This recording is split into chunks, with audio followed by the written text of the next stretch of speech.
Gujarat take on Punjab in Ahmedabad tomorrow. Again, a new captain for Punjab. Shreyas Iyer will be captaining Punjab. And talking about the captain, they really wanted Shreyas Iyer and Ricky Ponting to get back together. And that's what's happened for Punjab. I know both of you rate Punjab very high up there. And I think they're both in your top 4, if I'm not mistaken. So we'll talk about Punjab first, have a look at their squad and see what we can expect from them tomorrow. Simon, who are your 4 aeroplanes that are coming? It's power-packed, isn't it? It's Australian. It's Australian. Look, if I had to pick 4, I think Maxwell, Stoinis, Janssen would be absolute, and then probably Lockie Ferguson, 100% fit Lockie Ferguson. If they wanted to go a different route and just play the all-rounders, use Janssen as their sort of main bowler, Azmatullah Omarzai, who I think is a steal. I think he's a high-quality cricketer with bat and ball, can swing the new ball. He would be the other option, but between those 5... Don't you think English will open the batting for them? I mean, I think they've got... He might do. I think they've got enough batting. So it's going to be Simran English opening? He might have. I think they'll go with English at the top. With Simran? Yeah, I think Ricky will go with Josh Inglis at the top of the order. I don't think Lockie Ferguson will play. You don't?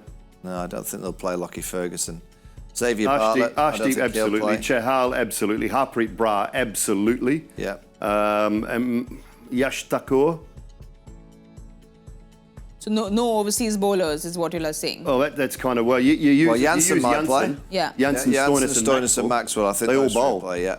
And you don't get Omarzai in the playing 11. Well, he's your option for Stoinis, maybe, or Janssen. I tell you what, as a squad of players, there's more options in that squad. Yeah, we could sit here for a long time and discuss the 11. You could debate. And I think we could all argue and we could all be wrong. Yes. Because there's so many different variations that Ricky Ponting has got. That's why we're all fancying this Punjab side to be in the top 4, because that squad of players, if it's a flat wicket where you fancy more seam, they've got the options. If it's a grubby Decade, look now. They've got plenty of spin options. Yeah. They've got it all covered. It's just whether they can bring everyone together. Obviously, there's a lot of new players coming together. No, there's a lot of Australians there, and Ricky's the coach, but it still sometimes takes a little bit of time of knowing combinations and roles, and you know that's probably the most difficult aspect of that side is getting used to playing together, because on paper, they look like a powerhouse. But clearly a happy problem for Shreyas Iyer, then so much to choose from for him. Great problem, a great problem to have. And it'll be a very tough first selection meeting,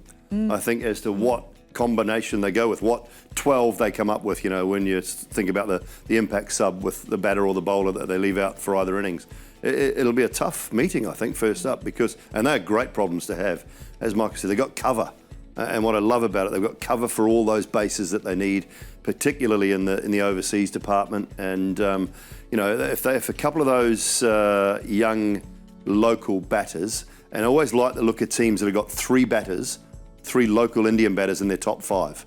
Oh yeah. And that's something that Punjab will have in Shreyas Iyer, Sai Sudarshan, and Simran. So if you've got 3 local batters in your top 5, I think you're on the right track. And then they've got that raft of guys who can bat and bowl as overseas with Janssen, Maxwell, Stoinis. And then they can do whatever they like if they have Inglis at the top, or if they bring Omarzai, if they bring Ferguson. They can do what they want with that. They've got the type of squad with so many options. I think Rashid Pant and Lucknow will be ringing them up saying, can we borrow some of your bowlers? We haven't got any. You've got them all. But just a word on Shreyas Iyer, the captain, because all eyes are on him. He's won it for KKR and now comes to Punjab. He's a brilliant player. He's doing great, isn't he, in Indian colours. You can understand that Ricky Ponting wanted him next to him. You know, they've got a great combination. They didn't fire in Delhi. You know, let's be honest, they didn't fire when they were there, but he knows how to win it with KKR. Shreyas, he's probably playing as well as I've ever seen him. Yeah, that combination's one to look out for. If they can get going and they can get a few early wins, they might take some stopping this year. A player to watch out for from Punjab then? Punjab, Sai Sudarshan. I really like what he has. He's in, sorry. Otherwise, Gujarat, yes. Punjab, I'm going with Shashank. Yeah, I'm going with Shashank Singh. Strike rate of in excess of 160. We saw his mate, one of his good mates, do the job tonight. He and Ashutosh were the keys for Punjab in that middle order last year. So I really like what he has to offer late in the piece. If they're anywhere near sort of, setting a target or chasing a target down, he's there with 4 or 5 overs to go. Keep an eye on him. Shawshank Redemption. Yep, the Shawshank. And for you, I'm Mike? going Maxey, Glenn Maxwell. I'm intrigued by Glenn Maxwell. He fascinates me. He's got the gift of 1,000 cricketers all in one. In the IPL, I've never seen him dominate for a period of time. He's had good games, but unless, of course, Punjab gets a yellow jersey, then maybe things change. Maybe, but they are pretty much yellow anyway with all the Australians. So if there was ever a franchise and an IPL franchise which is very close to the yellow jersey because they're all Australian, this is the franchise. So Glenn Maxwell is the one I'm looking forward to watching. Well, that's the reason enough to understand why you've chosen Glenn Maxwell. We'll have a look at Gujarat's squad now and see what we can expect from them tomorrow. Simon, your 4 overseas players for Gujarat. Well, Butler, easy. Rashid Khan, easy.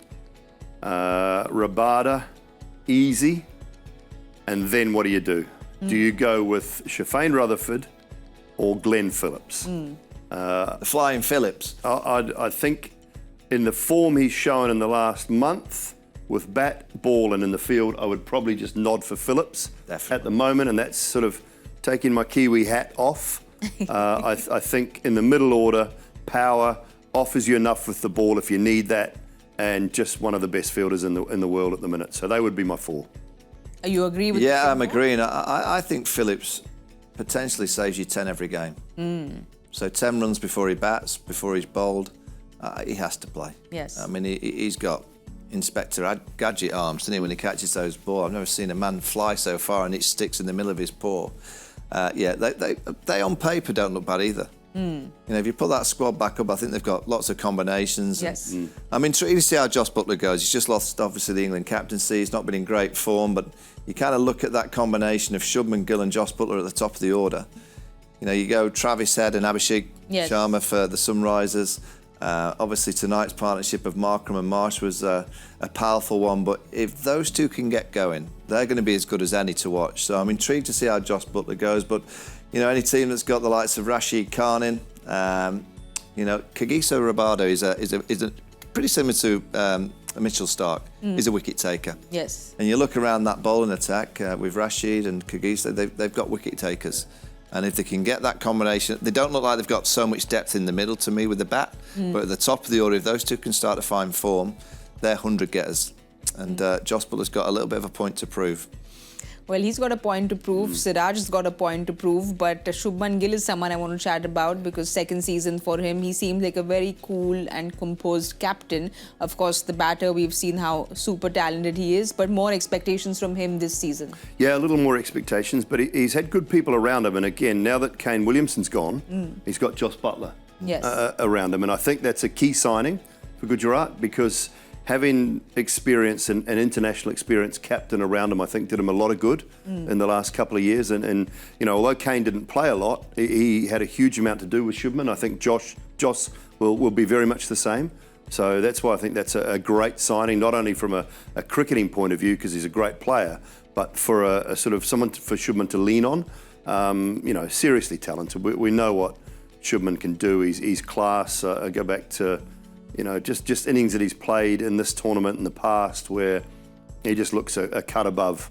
There's a lot of talent in and around, but he's obviously got the Indian jersey at the moment and he'll want to hold on to it. He'll want to make sure that he has another big season in charge of this side. Is he a player to watch out for Gujarat? No, I'm going Washington Sundar. Interesting. Yeah, Washington, I like his all-round quality and I think his tweakers are going to be coming very handy. I hope they don't just use him as a matchups against left-handers. I think he's better than that, but with the bat in hand in the field, I think he's an all-round quality player, so I'm looking out for him. For you, Simon? Well, I mentioned him earlier because I got the wrong team. Yes, but I've gone with the double S's on both sides. I went Shashank and I'm going with Saisudash.